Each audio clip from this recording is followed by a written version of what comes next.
Shalom amigos, muy buenas noches. Laila Tov, Lekulam. Espero que se encuentren muy bien. Bienvenidos amigos para una vez más estudiar el Tanaj. Baruch Hashem por permitirnos una semana más este momento de aprender un poco más de la escritura, de tratar de descifrar qué hay allí detrás del texto. Y sé que siempre estos secretos que aprendemos son muy gratos para todos. Entonces, Baruch Hashem, vamos a iniciar. Vamos a dedicar el estudio de la Torah para Refuah Shelema de Rubén Marcela Cuenca, hija de Ruth. Hashem le otorgue Refuah Shelema, Refuah Nefesh, Refuah Guf, junto con todos los enfermos de Israel. Y también para el éxito, Atlajá, los negocios de Noé Pérez Muñoz, hijo de Tali. Que Hashem bendiga la obra de sus manos. Bueno, muy bien, amigos. Estamos ubicados en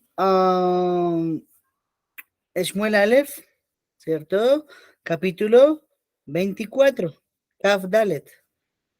Y lo último que estudiamos, siempre hacemos un pequeño resumen, fue referente a cómo se asesinaron los Kohanim en Nob, quiénes fueron los 7 que perdieron el Olam Abba. Estuvimos leyendo sobre cómo David enfrentó a los Pelishtim con sus hombres, los libró al pueblo de Keila. Sin embargo, el pueblo de Keila también estuvo denunciando a David ante Shaul para decirle que allí se encontraba David, y se vino detrás de él Shaul a perseguirlo, pero no se pudieron encontrar, ¿cierto? Estuvimos estudiando que se persiguieron en círculos por la montaña, y cuando llegó el momento en que iba ya alcanzarlo, Akash Baruj Hu envía milagrosamente un mensajero, un malaj, literal, como está escrito en el Tanaj, un malaj, un ángel, y este ángel le dice entonces que los Pelishtim han invadido el país y por lo tanto Shaul regresa de perseguir a David. ¿Listo? Entonces hoy empezamos en el Perek Kaf Dalet, capítulo 24. Y vamos a hacer un pequeño resumen mientras las demás personas pueden ingresar. Nos dice que una vez que Shaul ya volvió de seguir a los Pelishtim, ¿cierto? Entonces vinieron con un informe y le dijeron que David se encontraba en el desierto de Engadí. Entonces el Tanaj nos dice que Shaul procedió a tomar a 3,000 soldados. ¿Listo? Y con eso, 3,000 soldados se fue a perseguir a David. Y entonces nos dice que Shaul estaba en las rocas peladas de las cabras monteses, nos dice así, ¿no? Y entonces David se metió a una cueva, ¿cierto? Pero también nos dice el Tanaj que Shaul entró a esa cueva y empezó a hacer sus necesidades allí. Entonces en ese momento el Tanaj nos cuenta que Shaul, mientras hacía sus necesidades, los hombres de David le dijeron, mire, aquí está la oportunidad, ni pintada. Le pusieron al frente suyo el obstáculo que hay para que sea rey de Israel. Ahora eso quiere decir que Hashem se lo entregó en sus manos. Aprovéchelo. Pero entonces David responde que no, que él no va a levantar la mano contra el Mashiach. Así dice en el hebreo, Melech HaMashiach, el rey ungido por Hashem. Recordemos que esa palabra Mashiach significa ungido. ¿Listo? Eso es lo que traduce. Entonces nos dice que sin embargo David se acerca y corta la esquina de el manto de Shaul, y a continuación entonces nos dice que le remordió un poco la conciencia lo que había hecho a David. Y por lo tanto, luego de que salen de la cueva Shaul, avanzan algunos metros, David también sale detrás y se revela y le muestra que le cortó la esquina de su manto. Y por lo tanto, entonces él le quiere decir, ¿no? Si yo quisiera hacerle un daño a usted, Shaul, pues lo hubiera aprovechado ahí donde estaba y lo hubiera asesinado. Pero esto es una muestra de que yo no quiero hacerle daño porque usted es el rey y usted es el ungido de Hashem, ¿cierto? Entonces, por lo tanto, no entiendo por qué usted me está persiguiendo a mí, por qué escucha las palabras de los hombres, la palabra del hombre, perdón, así, la palabra de la Adam, que le dice que yo estoy buscándolo para hacerle daño, ¿cierto? Entonces Shaul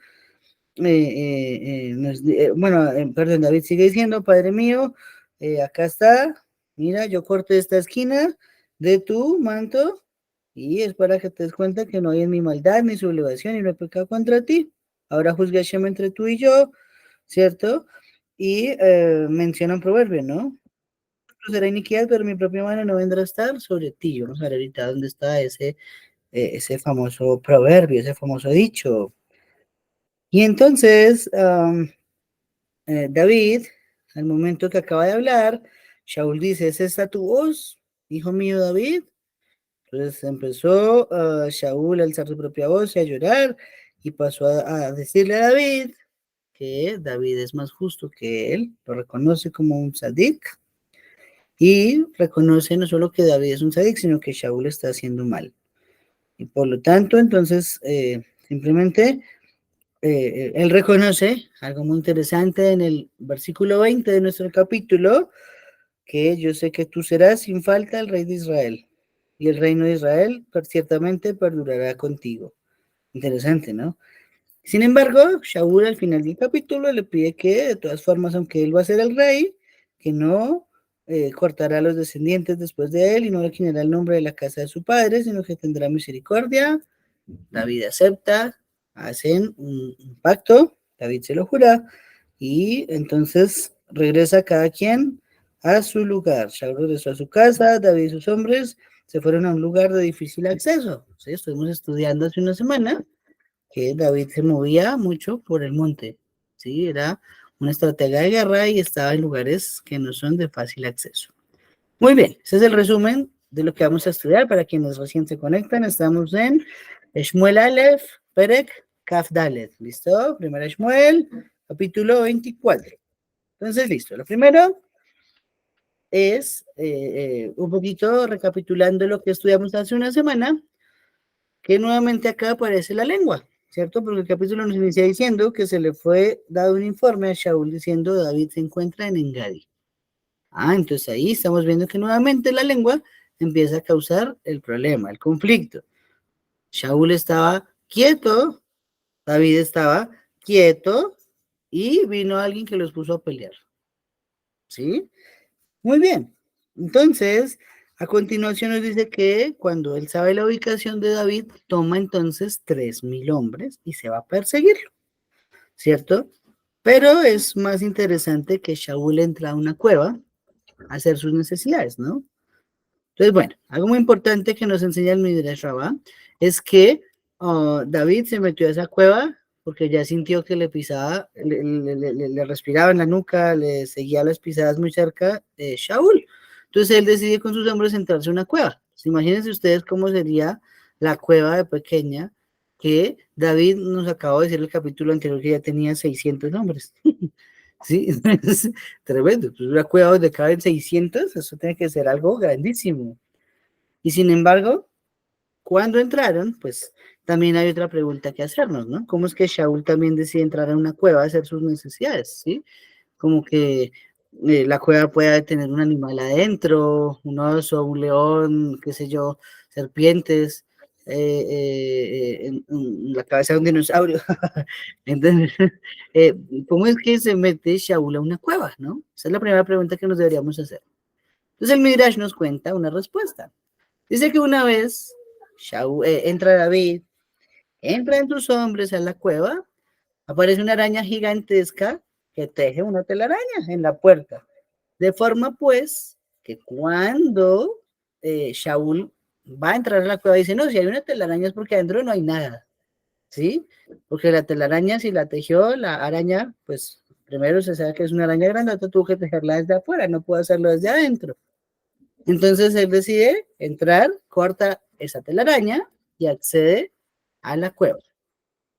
Muy bien, pero entonces estando en la cueva, hay otro milagro que debemos decir, ¿no? ¿Cómo es que él, rodeado de 600 hombres y no siente a ninguno? Estos hombres de David estaban tremendos para quedarse en silencio, ¿no? Tremendos, tremendos para estar en silencio. Muy bien. Nos dice entonces que él se sienta a hacer sus necesidades y se cubre con su manto, ¿sí? Lo primero que queremos destacar, dice Rashi, es que debido al extremo recato que tenía Shaul, guardado en grave sinios, dice que él se cubrió como una azúcar, ¿cierto? Eso fue para hacer del 2, le decimos, ¿no? Para hacer sus necesidades fisiológicas, ¿sí? Y esto se aprende de una palabra que está allí en el versículo 4, ahí nos dice sihut. Sihut significa cubierta. Entonces, esto está diciéndonos que coge su talit y se hace como si fuera las paredes del azúcar para poder hacer sus necesidades, ¿sí? Y entonces acá viene algo muy interesante. Nos dice que David toma la esquina de ese talit y le corta los tzitzit, ¿cierto? Entonces ahí, como así que David toma una prenda que es midioraita, hay que ponerle a todas las esquinas de la ropa tzitzit y entonces simplemente la cortó y ¿qué pasó, cierto? ¿Por qué decidió eso David? ¿A alguien se le ocurre alguna respuesta de por qué David hizo eso? Antes de pronto de contar algunos secretos detrás de esa acción. ¿Qué opinan ustedes, mis amigos?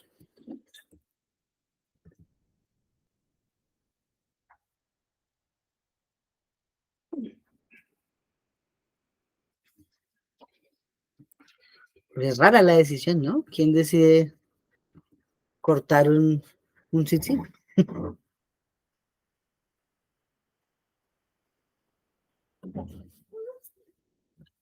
Bueno, creo que está difícil la pregunta. Vamos a ver.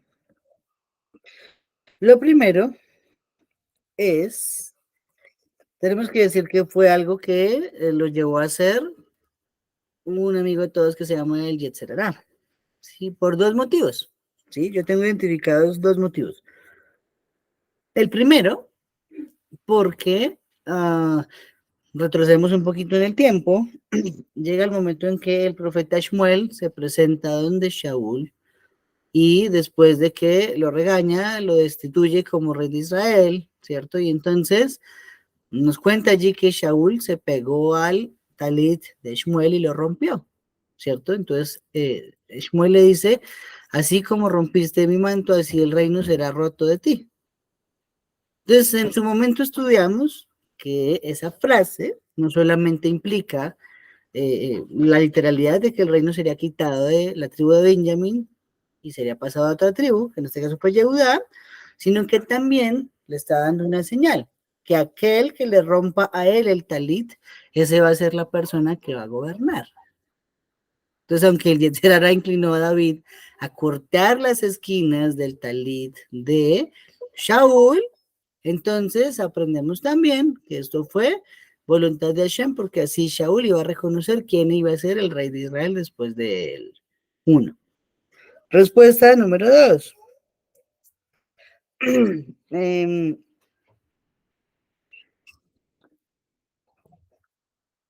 parte de la mitzvah de establecer un rey en Israel que nos define la Torah es que sus funciones, aparte de que ya se han descrito en otros contextos, una de las misiones específicas como mitzvah de Israel, del rey, era exterminar a Amalek. Entonces, toda vez que Amalek no fue exterminado, precisamente porque Shaul quiso ser más misericordioso que Boreolam, entonces David al cortar esa esquina de esos tzitzit, está tratando de insinuar que Shaul violó toda la Torá, porque si violó las mismas específicas del rey, que no son tampoco muchas, es como si hubiera violado toda la Torá, ¿sí? Si violó las poquitas que tiene, pues se considera que violó toda la Torá. Y una tercera, que esta se me ocurre a mí, esta no la dicen los a mí, pero se me ocurre a mí, eh, fue que trató de volver pasul el talit, ¿sí? Recordemos que tenemos una misbah. Una misbah nos dice que hay que separar a la santidad de Hashem del lugar donde se hacen las necesidades, ¿sí? Entonces, descrito en la Torá nos dice que cuando alguien va a la guerra, debe llevar una estaca y salir fuera al campamento, abrir un hueco, hacer sus necesidades, tapar sus necesidades. Y así mantendrán el nombre de Hashem puro. Así está escrito en la Torá. Ah, ok, muy bien. Entonces resulta que la halajá, además, hoy en día nos prohíbe que entremos con un talid al baño. ¿sí? A la letrina no se puede entrar con un talit. Entonces, cuando nosotros los hombres necesitamos entrar, nos quitamos el talit, nos quitamos los tefilín, vamos al baño, hacemos nuestras necesidades, después de lavarnos las manos otra vez, volvemos, nos ponemos el talit, nos ponemos el tefilín, y entonces a continuación, pues uno puede seguir en el estudio, en la tefilá, en lo que se encuentre en ese momento. Y estamos diciendo que Shaul empezó a hacer sus necesidades con un talit puesto, ¿cierto? Y se envolvió en el talit como para taparse de que nadie lo viera. Entonces a mí se me ocurre, tratando de juzgar siempre todo para bien, como lo hacían los jajamim de antaño, que David lo que hizo fue volver la prenda pasul, porque inmediatamente le corta una esquina, la prenda ya no tiene que ponérsele tzitzit por alajá. Entonces, al no tener 4 esquinas una prenda, no tiene que ponérsele tzitziot, y por lo tanto, entonces, la misma no se estaría cumpliendo. Así de esa forma, al hacerlo pasul, inmediatamente estaba librando a Shaul de que la alhaja estuviese violándose metiendo un talit al baño, ¿sí? Esa es la que se me ocurre a mí, tratando de juzgar bien lo que pasó entre David y Shaul, ¿sí? Voy a hacer acá un pequeño paréntesis. Y esta es otra pregunta, tal vez alguien lo sabe, por favor recuerden que esto es para que todos participemos.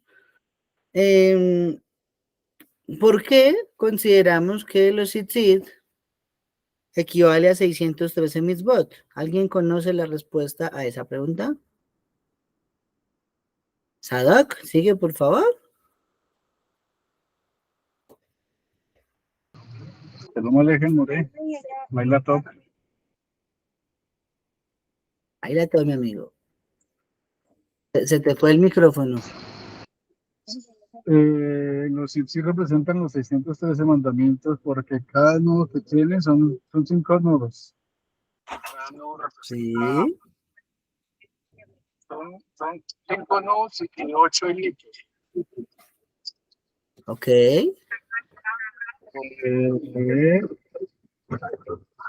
Yo me las he por ahora, no sé cómo explicarlo.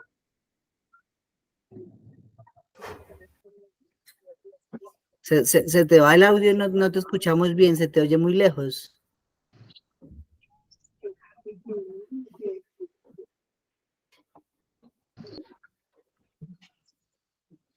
Sadak, hola, hola. Se te escucha muy lejos, mi amigo, no te escuchamos bien. Bueno, creo que se le fue la onda, pero bueno, más o menos entendí lo que él quiere decir y la respuesta está bien. Ah, ya volvió. Sadak, sigue.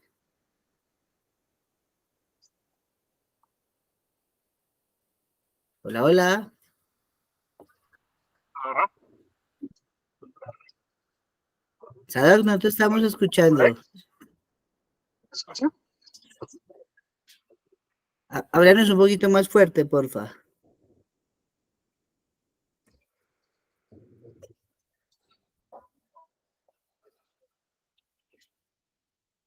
No creo que tiene problemas con la conexión.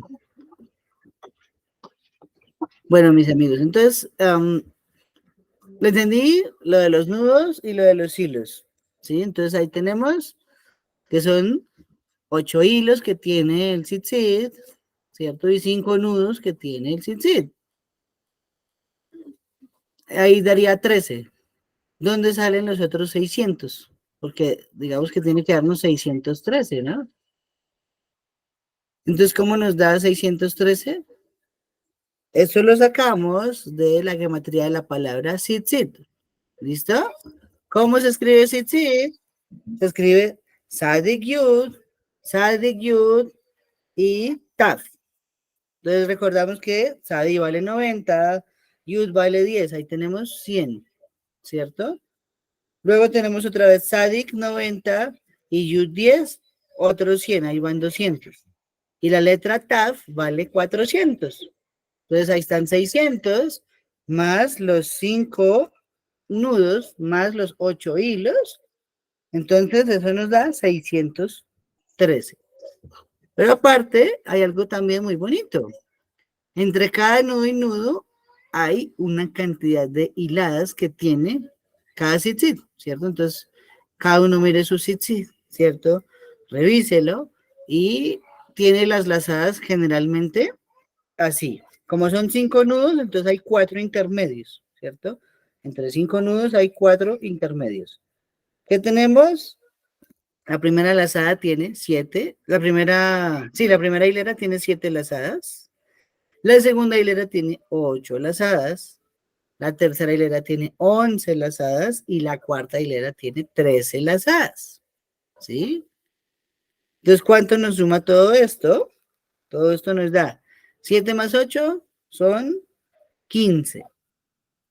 Y el siguiente número de lazadas que es 11, entonces eso nos da 26.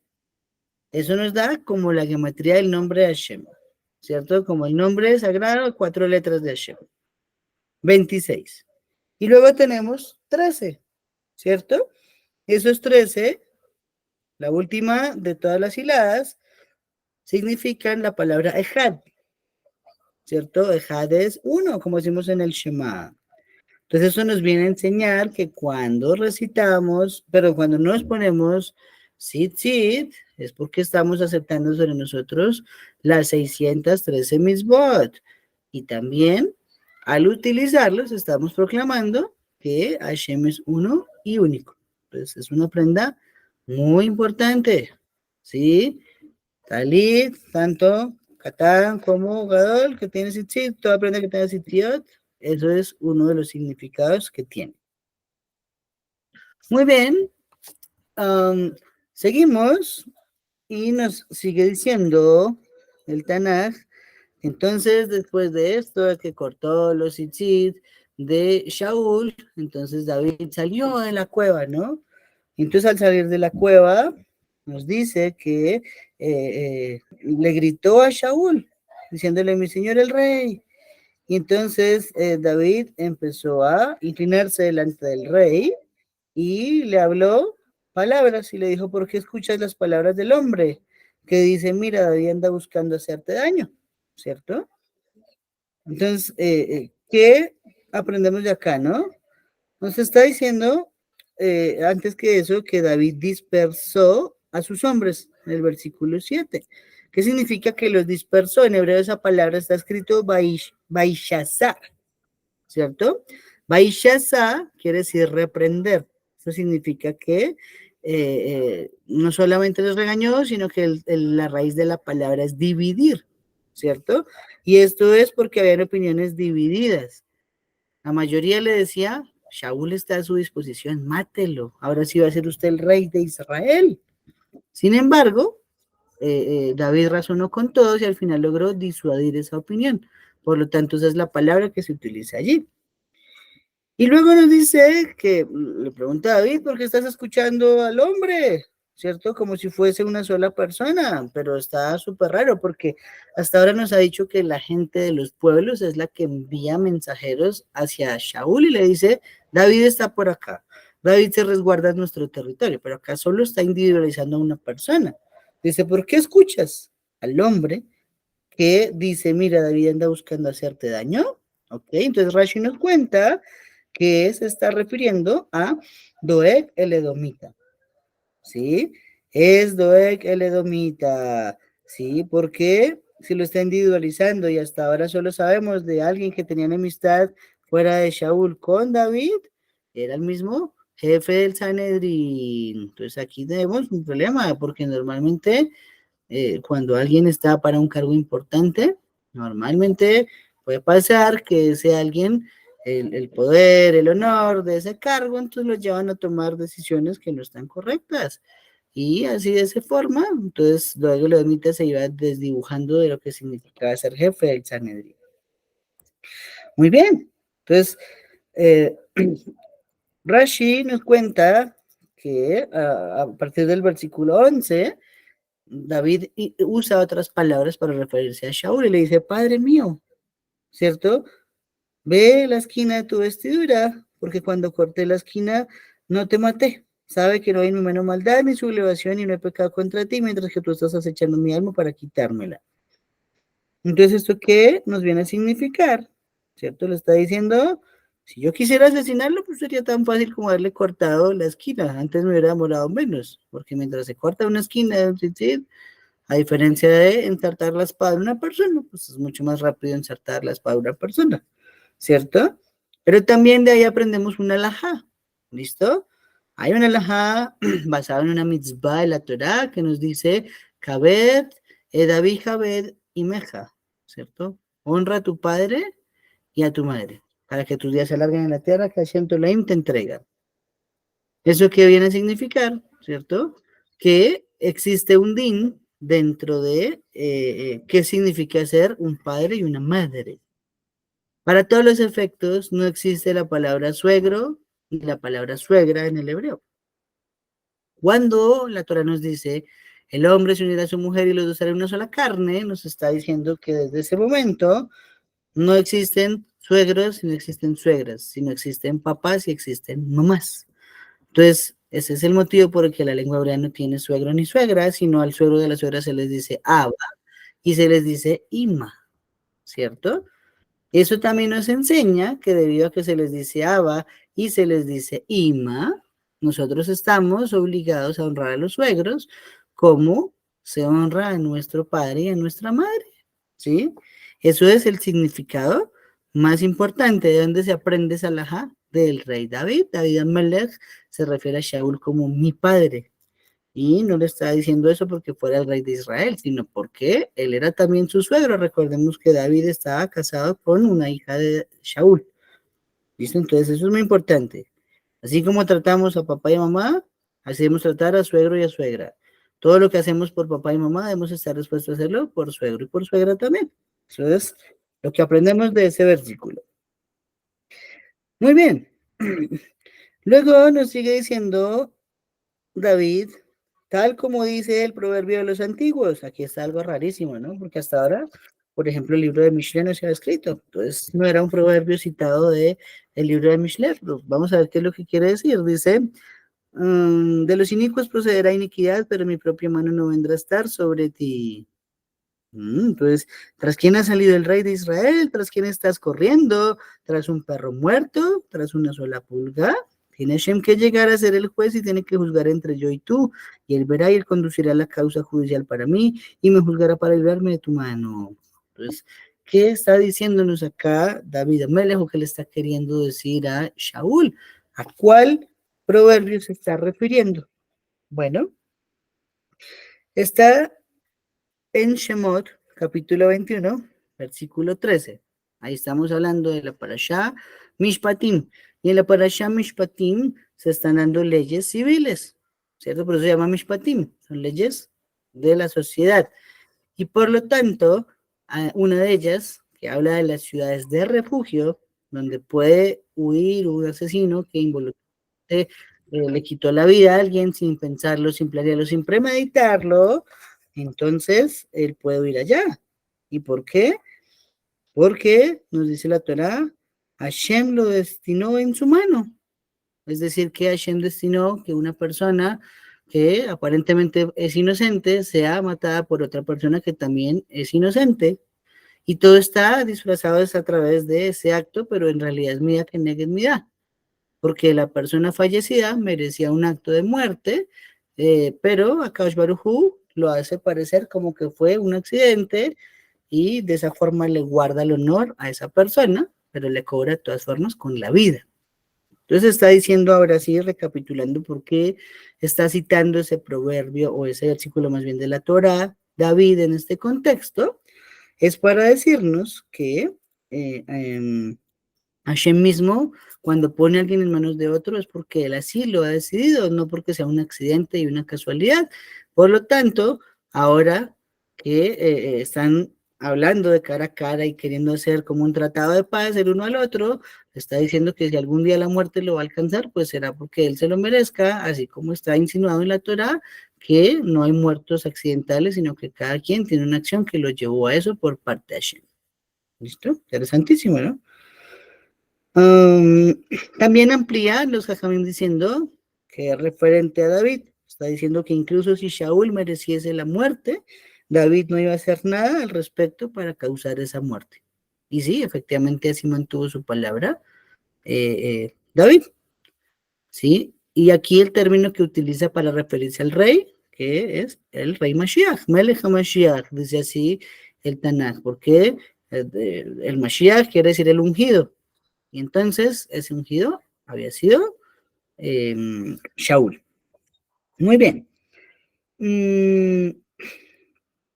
Al respecto de esto que estamos hablando, también la Gemara en Masejet Makot, el tratado de los azotes, hay un tratado para solo azotes en el Talmud, muy bueno, no es tan largo. Nos cuenta que cuando existe un incidente a alguna persona, le sucede es porque ya cometió un pecado, y por lo tanto se lo están cobrando de esa manera. Muchas veces no entendemos qué puede ser, pero bueno, Akash Baruj Hu, sí, sabe por qué nos está enviando eso y debido a qué transgresión puntualmente se debe. Muy bien, ahora pasa otra cosa más rara. ¿Cómo así que después de que David sale, ¿cierto? Le lleva la esquina de los tzitzit, se la muestra a Shaul, le dice, mire, no lo maté, yo estoy en paz con usted, yo no tengo ningún conflicto, no le estoy haciendo la guerra, tranquilícese, no escuche a Doeg. ¿Cómo es que Shaul dice una frase rarísima? Dice el versículo 16, aconteció que al momento que David acabó de hablar estas palabras, Shaul le dijo, ¿esa es tu voz, hijo mío David? ¿Sí? ¿Cómo así que si esa es tu voz? Si habían pasado solo algunas semanas desde que se habían visto la última vez. ¿Por qué sería que no lo reconoció? ¿Cierto? Bueno, Rabbi Nachman de Breslev dio una respuesta muy interesante. En Likutei Moran nos dice que David en este momento habló con una voz fuerte, habló con voz de rey. Estaba tan cansado de la situación de que Shaul lo perseguía y lo dejaba perseguir, lo perseguía y lo dejaba perseguir, que en este caso no le habló como tan suavecito como parece decir la literalidad. Mi señor, el rey, yo no te quiero matar, sino le habló con voz fuerte. Le dijo, señor, rey, yo a usted no lo quiero matar. Pues claro, como que quién se atreve a hablarle así al rey de Israel. Por eso nos dice el rey de Breslev, habló como rey porque era de rey a rey que estaban hablando y por lo tanto así se puede explicar porque Shaul no reconoce la voz de entrada de David. No se refiere a un cambio del tono, perdón, no se refiere a un cambio del tono, sino de la manera en que se está hablando. Muy bien. Interesante nombrar que Shaul aquí reconoce que David es un tzadik, ¿cierto? Le dice, tú eres justo más que yo, porque eres el quien ha hecho el bien y yo soy el que he hecho el mal. Oh, entonces aquí vemos algunos méritos que tuvo Shaul, ¿cierto? Precisamente la semana pasada estudiaba yo con mis amigos del Minyan y hablábamos de Shaul. Y aunque Shaul hizo cosas no tan buenas, también hizo cosas muy buenas. Entonces eso lo sabe Akash Baruj Hu, ¿sí? Todo es una balanza. Tenemos una balanza que se llama los misbot y otra las averot. Pero no conocemos el peso de cada mitzvah ni el peso de cada verá. Entonces, no sé, por ejemplo, alguien puede creer que prender fuego en Shabbat es muy grave, pero puede ser que no sea tan grave. Eso solo lo sabe Hashem, no lo sabemos nosotros. Viceversa, alguien puede creer que en Shabbat tener la comida lista desde el viernes es una mitzvah gigante y puede que sí, pero puede que no. Entonces no sabemos, ¿sí? Un ejemplo es que la recompensa solo de 2 mitzvot está mencionada en toda la Torah, no hay ninguna más. ¿Cuáles son esas mitzvot? Una es honrar a padre y madre y la otra es espantar a la madre cuando está en el nido con los huevos, ¿sí? De resto no tenemos ni idea de cuáles son las recompensas o los castigos por violar una mitzvah. Entonces, eso es así para que no le pongamos más empeño a algunas mitzvot y a otras no. Las pequeñas a nuestros ojos tienen que ser como las grandes a nuestros ojos, ¿sí? Entonces, al respecto, en Orjot Tzadikim, los jajaminos enseñaron que existen varios niveles de personas, ¿listo? Existe un tipo de persona que es llamado Rasha, ¿sí? Esta persona es quien todos los días peca y nunca se arrepiente de su proceder. ¿Listo? Esa persona es llamada un Rasha, quien todos los días peca y no se arrepiente nunca de su proceder. Número 2, un Beinoní, ¿cierto? Que un Beinoní sería la idea que nosotros llegásemos a ese nivel. ¿Será que sí? Bueno, no lo sabemos. ¿Qué es un Beinoní? Es aquel que hace Teshuvah. Precisamente estamos en el mes de la Teshuvah, en el mes de Lul. Pero aunque hace Teshuvah, no sube de nivel, porque en su mente y en su corazón siempre tiene la intención de volver a pecar, ¿sí? Solamente que se contiene. Bueno, eso nos pasa seguido.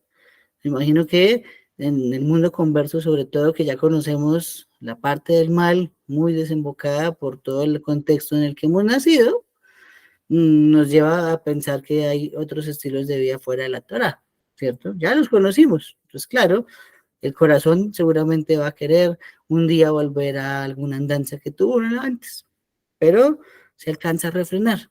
Sin embargo, la intención del corazón siempre está ahí, que a cualquier momento puede llegar a cruzar esa línea delgada que los divide. Eso se llama un Bainoni. ¿Listo?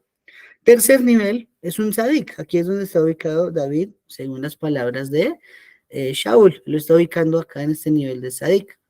¿Y qué es un Sadik? Es aquel a quien su naturaleza lo impulsa a hacer el bien según lo que exige la Torah. Ah, entonces todo el tiempo tiene su mente en la Torah y hace lo que la Torah le exige.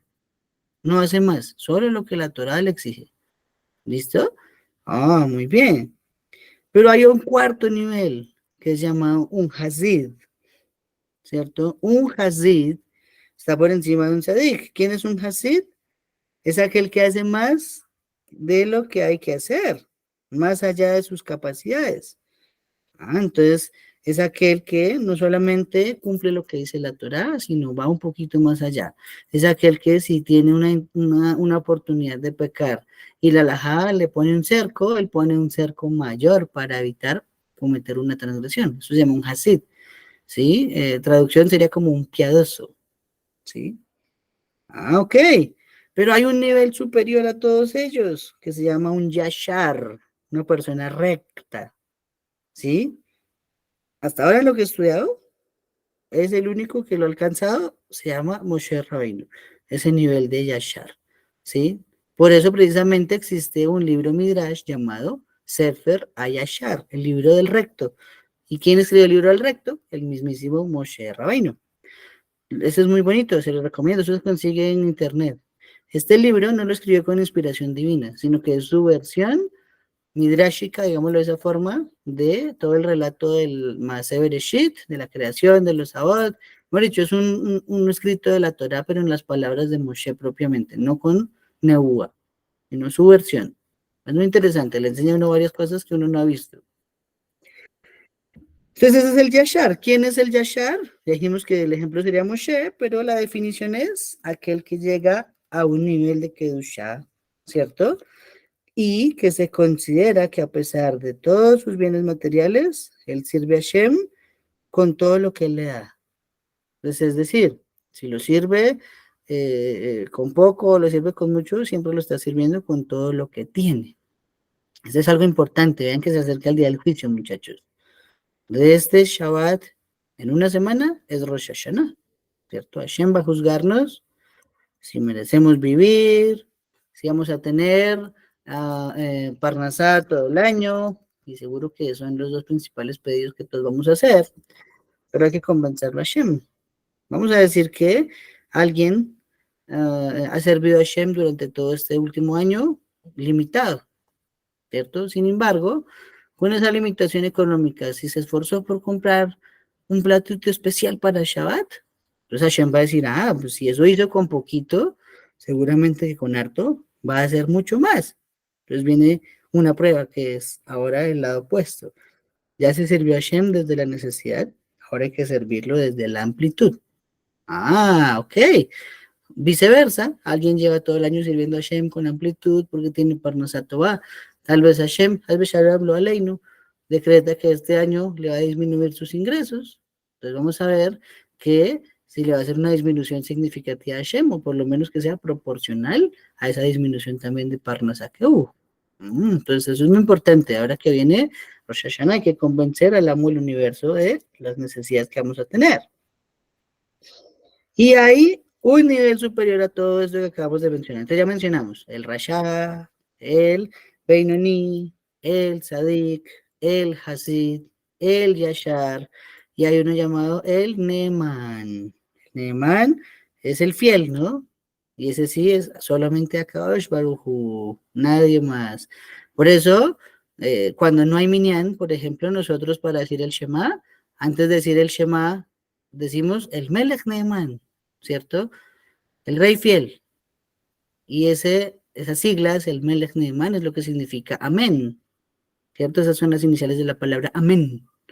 Por lo tanto, entonces nosotros así completamos las 248 palabras de recitar el Kiryat Shema. Si hay minyan, esa frase no se dice, sino que al final se repite Ani Hashem Elohechem Emet, Hashem Elohechem Emet, ¿cierto? Entonces, solo Akash Baruj Hu llega a ese nivel que es Neeman. Por eso lo denominamos así. Y algo que señala el Rashbam, volviendo otra vez al tema de Shaul, ya habiendo contado estos niveles de personas que existen en el mundo, es que Shaul alcanzó un nivel similar al de Yehudá, en este caso, ¿sí? De Yehudá, el hijo de Jacob Avinu, ¿cierto? ¿Por qué? Porque reconoció sus errores. Miren que eso es algo que se ha perdido en el mundo. Cada vez que cometemos un error, nosotros buscamos a quien echarle la culpa, ¿cierto? Entonces, cometimos un error en un negocio y uno culpa al cliente o uno culpa al proveedor. Cometimos un error en la casa, uno culpa a la esposa, uno culpa a los hijos. Cometemos un error manejando en la calle, uno culpa al del otro vehículo, uno culpa al peatón. Pero nunca nadie, o generalmente nunca, dice, oiga, yo la embarré, yo fui imprudente, yo actué indebidamente. Esas palabras ya no se escuchan. Yo creo que nuestros padres tal vez escuchaban más. Pero ahora cada generación es un poquito más arrogante y de esa forma nadie reconoce nunca, oiga, sí, yo soy el que la está embarrando. Entonces aquí el Rashbam procura resaltar la actitud de Shaul cuando le dice a David, yo soy el que está haciendo mal. Yo soy el que no se está portando bien y usted es un tzadik, ¿sí? ¿Por qué se compara a Yehudá? Bueno, entonces tenemos que regresar a la Torá, hacemos una regresión a la Torá y nos dice por allí que cuando Tamar iba a ser quemada, entonces ella le envía su cordón y su bastón y su sello y le dice, estoy embarazada de este hombre, reconoce quién es. Y Yehudá inmediatamente dice, esa mujer es inocente, paren la ejecución, ¿sí? No pensó en su honor, no pensó en su ego, no pensó en su nombre. No se puso a decir, oiga, ¿qué van a pensar de mí? Que yo me acosté con mi nuera.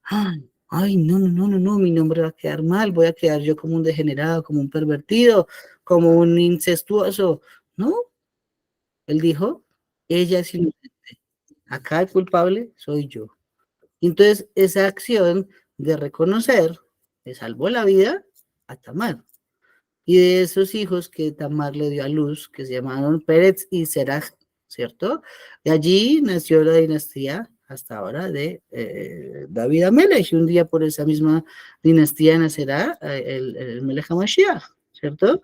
Entonces, estamos diciendo lo importante que es reconocer cuando uno comete un error. Entonces, es una pequeña invitación, una pequeña campaña, ahora también que estamos en días de Teshuvah, hay que reconocer delante de Hashem, ¿sí? Todos los días hacemos vayabor, vayabor, vayabor, pero que no se vuelva mecánico, sino que en serio digamos, sí, en serio que estamos haciendo las cosas mal, en serio que puedo mejorar en esto, siempre hay un margen de mejora, ¿sí? Pues eso es lo que se resalta sobre Shaul. También interesante, cerrando ya este capítulo, cerrando nuestro estudio, porque no nos da el tiempo para estudiar otro, Shaul reconoce que David va a ser el rey de Israel, ¿no? Le dice él así, ahora mira, bien sé yo que tú sin falta reinarás y que en tu mano el reinado de Israel ciertamente perdurará. Oh, entonces aquí no solamente todo lo que acabamos de mencionar que hizo bueno Shaul, sino que está diciendo usted va a ser el rey de Israel. ¿Cómo llegó a la conclusión que iba a ser el rey de Israel? ¿Sí? Un detalle que de pronto nadie ha notado, o pocos lo han notado, es que Shmuel cada vez que le habló y le decía a Shaul, el reino va a ser dado a uno mejor que ti, nunca dijo quién era ese mejor que Shaul. Siempre le decía, alguien mejor que tú, alguien mejor que tú, alguien mejor que tú. Solamente hasta que Shmuel estuvo muerto y fue invocado por la divina de Endor, ahí es donde le dice, el reino va a ser dado a David. Entonces, ¿cómo es que se sabía la identidad de quién iba a ser el rey de Israel? ¿No? Si nunca Shmuel lo reveló y solo lo sabían Shmuel, David y los hermanos de David y el papá de David. Nadie más tenía esa información. Entonces, otra vez, regresamos un poquito, unos capítulos, y el Tanaj nos dice que el momento en que Shmuel le comunica a Shaul que ya no va a ser el escogido de Hashem para ser el rey de Israel y que el reino será quitado de él, entonces Shaul se pega al talit de Shmuel, lo rompe. Entonces, hacer esa división, le dice Shmuel, eso que acaba de pasar es lo que va a pasar con tu reino. Tu reino se va a dividir. Perdón, tu reino va a ser arrancado de ti. Y por lo tanto, dicen los Jajamim, le está insinuando que para reconocer quién va a ser el que le va a arrancar el reino, tenía que ser alguien que le hiciera lo mismo y le arrancara algo a su talit. Entonces aquí amarramos el 1 con el 2.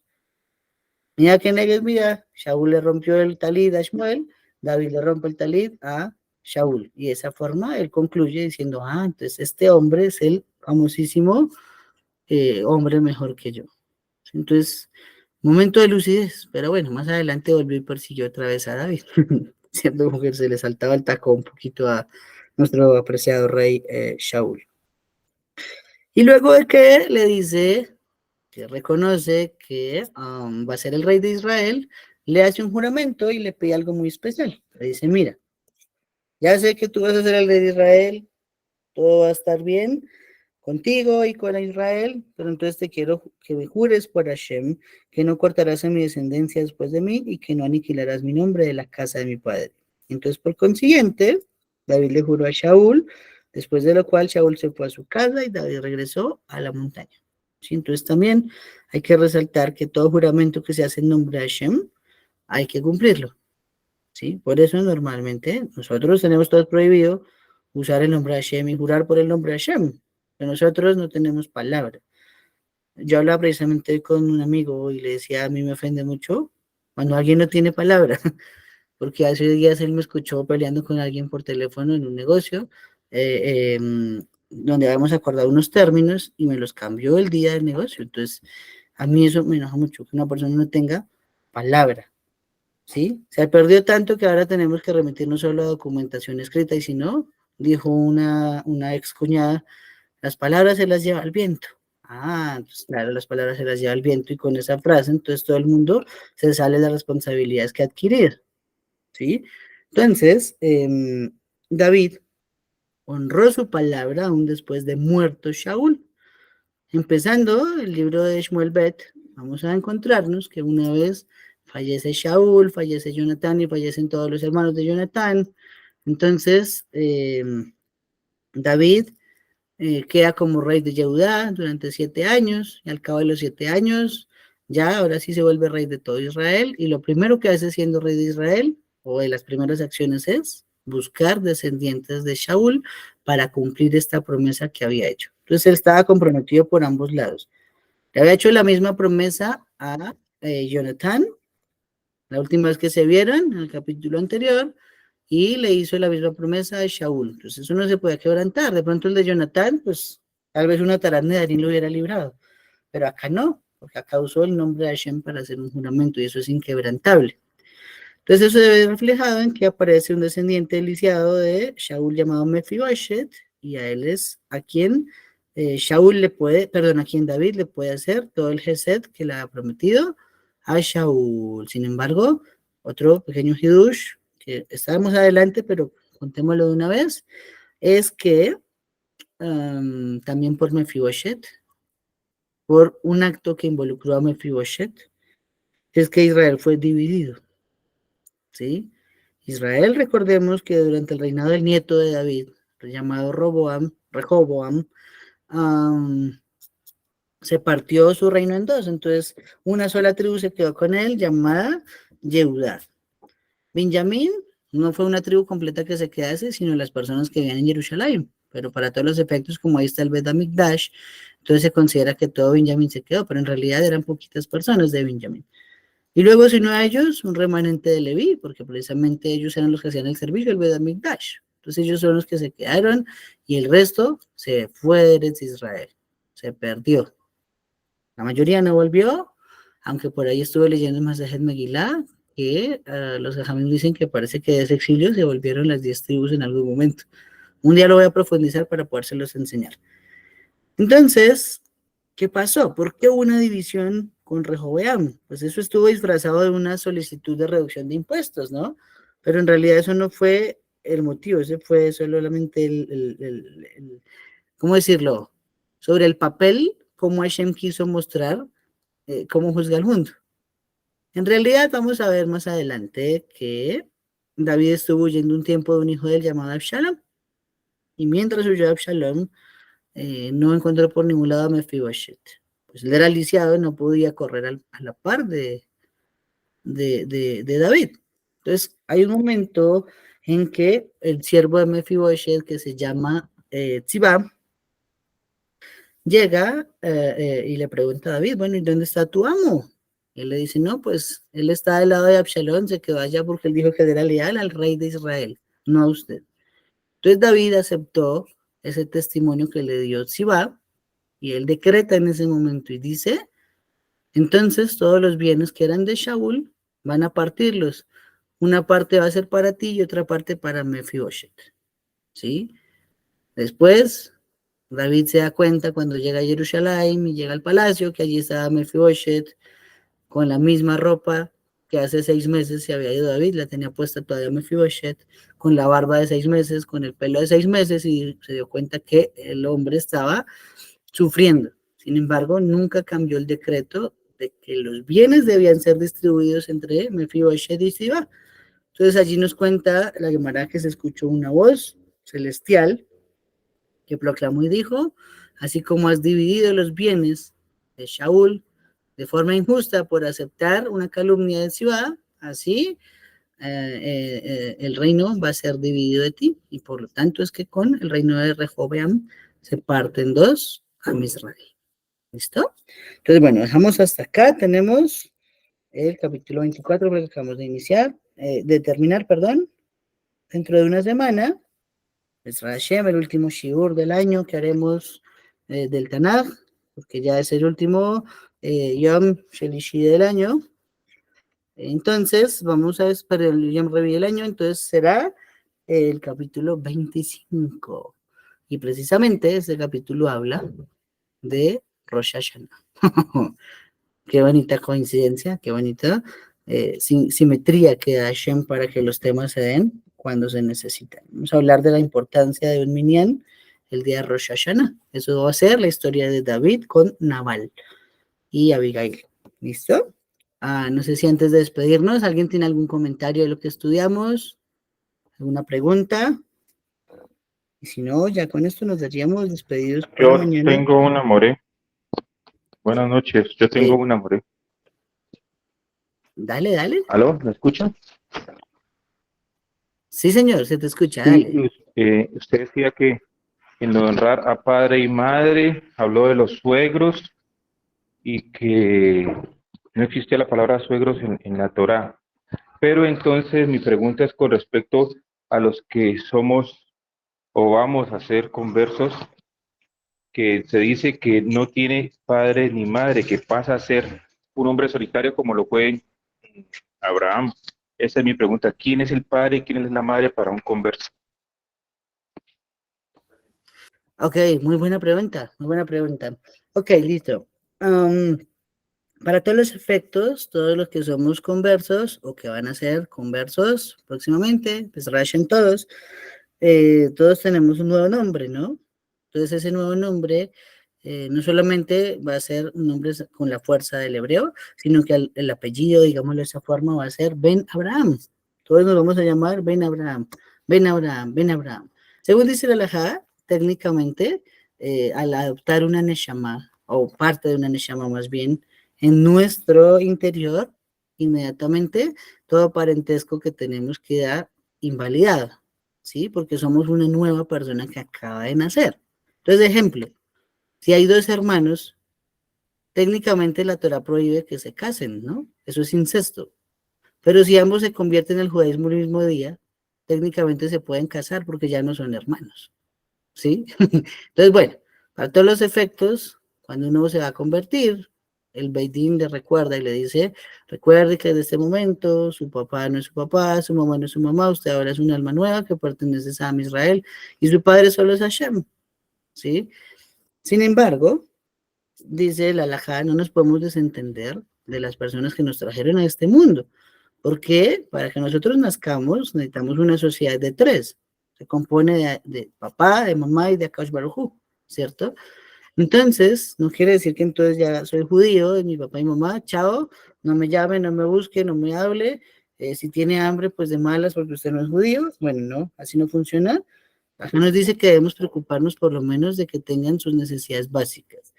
Entonces, nosotros deberíamos poderle dar, si ellos no están en capacidad de sostenerse, ayudarles con algo para el sustento. Esa sería la manera de honrarlos. Si ellos tienen cómo sustentarse solos, entonces uno debería por lo menos preocuparse por cómo están, hacerles una llamada, visitarlos de vez en cuando, y de esa manera se consideraría que está cumpliendo la misma también de honrar a padre y madre. ¿Sí? Esas serían como las funciones prácticas. ¿Sí? Ya para efectos de tomar decisiones, pues ahí sí hay que analizarlo, porque ahí sí ya no se puede seguir el consejo de papá o de mamá en todo, porque primero ahí sí está la halajá, la ley judía, que es la que nosotros aceptamos sobre el yugo de la Torá, encima de cada uno de nosotros. ¿Sí? Entonces, más o menos, esa sería como la forma en que se podría cumplir la misma desde el lado converso. ¿Sí? Pero dicho eso, hablemoslo desde las almas, ¿sí? La Torah nos dice por allí en Bereshit capítulo 2, si no estoy mal, o 3, el hombre dejará a su padre y a su madre, y se unirá a su mujer y será una sola carne, ¿cierto? Entonces, ahí está hablando en general de toda la humanidad, ahí no está hablando de Yehudim únicamente, porque no existía Yehudá, no existía Abraham Avinu, no existía el monoteísmo, solo estaban Adán y Java. Entonces, ese versículo en el cual nos pone que la esposa y yo somos una sola Neshama, tenemos entonces solo un padre y una madre por cada uno de los lados, pero para efecto pasan a ser padre y madre del otro. Y por eso a los abuelos se les dice Ima, se les dice Abba, y también a los suegros se les dice Ima y se les dice Abba. ¿Sí? Entonces, no sé si de pronto así está bien, si entendiste la respuesta o miramos cómo la podemos aclarar mejor, mi amigo.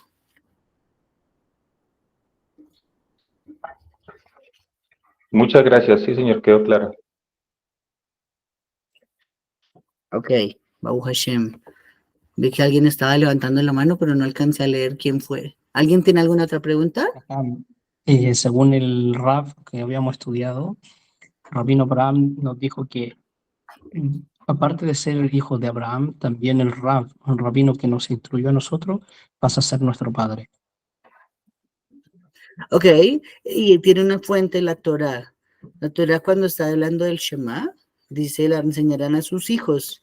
Y precisamente en el comentario de Rashi a la Torah, dice que no se refiere propiamente a los hijos que descienden de uno físicamente, sino a los estudiantes. Porque si se está refiriendo a que hay que tener una misma de padre a hijo, siempre lo dice así, a tu hijo. Le dirás a tu hijo te preguntará, no darás tu hijo a tales mujeres, no tomarás para tu hijo mujeres de tal tierra. Para tu hijo siempre está en singular. Cuando está en plural, se refiere a que uno debe enseñarle a sus estudiantes la Torah. Entonces, para esos efectos, el rabo, el maestro de uno pasaría también a tener ese estatus como de un papá, ¿sí? Entonces también sería una manera de hacerlo, correcto. ¿Cuál acaba mi amigo? Vamos a ver la palabra Sadok. Sigue Sadok, por favor. Perdón, ¿me escucha? Creo que está mejor, sí, señor. Sabes que estaba ahorita, venía como conduciendo y se fue la señal en un momento.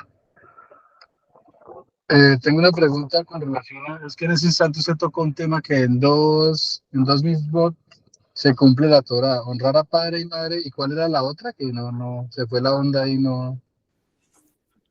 Ah, ok. Bueno, no es que se cumpla la Torah propiamente, sino que son las únicas de las que conocemos cuál es la recompensa, ¿sí? La Torah nos dice, honra a tu padre y a tu madre para que tus días se alarguen sobre la tierra que Hashem tu Elohim te entrega, ¿cierto? Ok.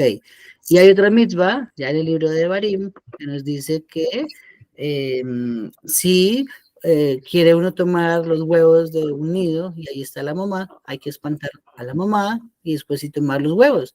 ¿Para qué? Para que tus días se alarguen, dice así. Entonces, Ah, tus días se alarguen y no menciona en la tierra que Hashem te entrega, los jajamim nos enseñan que esa es una misma que alarga días, pero en el mundo venidero no la amaba. Entonces, es para significar que apenas de poquitas sabemos cuál es la recompensa, no de todas, porque si no, entonces le pondríamos más empeño a unas mismas y a otras, ¿no? Al no saber la recompensa, todas deben ser iguales para nosotros. ¿Mm? Muy bien. ok, amigo. Disculpa, Lo va a morir. Sí, tengo otra. dale. En alguna oportunidad hablé con el rabí Abraham y él me dijo que cuando el padre, hablemos en casos específicos, o sea, yo vengo de familia de Gois y resulta que el padre, o sea, el señor padre es, no cumple con los mandamientos, o sea, no cumple, no respeta Shabbat, no declara que el creador del universo es uno único, o sea, no cumple con la halajá. Y él me dice que cuando el hijo es superior, o sea, el hijo es el que prácticamente es el maestro, que la honra al padre y la madre se pierde. O sea que es al contrario, quien debe honrar es el padre al hijo porque el hijo es el maestro. ¿O fue que entendí mal? Bueno, al respecto, yo te puedo decir que no he estudiado una alajá así, pero seguramente el que tiene un conocimiento mucho más amplio de la alajá tendría tal vez cuál es la fuente de eso. Sé que si el padre o la madre uno es idólatra declaradísimo, a pesar de que uno le ha enseñado que Hashem es uno, que es único, está exento de tener que honrarlo, ¿sí? Pero si ya digamos, tiene unos padres que son benignos, que reconocen que Hashem es uno y único, que no tienen idolatría, pero tampoco son judíos, no importa, se pueden honrar de las formas que lo mencionamos. Entonces, digamos, no me atrevería a decir si eso es correcto, porque al respecto yo no he estudiado una alajá así, pero probablemente si él te la enseñó, debe ser que tiene una fuente donde basarse, mi Doraita, mi Tanaj, que lo lleve a esa conclusión. Bueno, gracias. Voy a volver a preguntar a él. Muchas gracias. Muy amable. Gusto. Abu Hashem, bueno, mis amigos, entonces creo que no hay más preguntas. Hashem, mañana vamos a estudiar par de Torah, invitados todos a las 8 también. Mañana un tema delicado. Vamos a hablar de la violación de Dina. Entonces, los espero, Hashem, para que estudiemos, anoten sus preguntas y entre todos las resolvamos. ¿Listo? Mi parte, Laila Tableculan. Shalom, amigos. Saludos, Morel, ahí la toco. No le toda Shalom.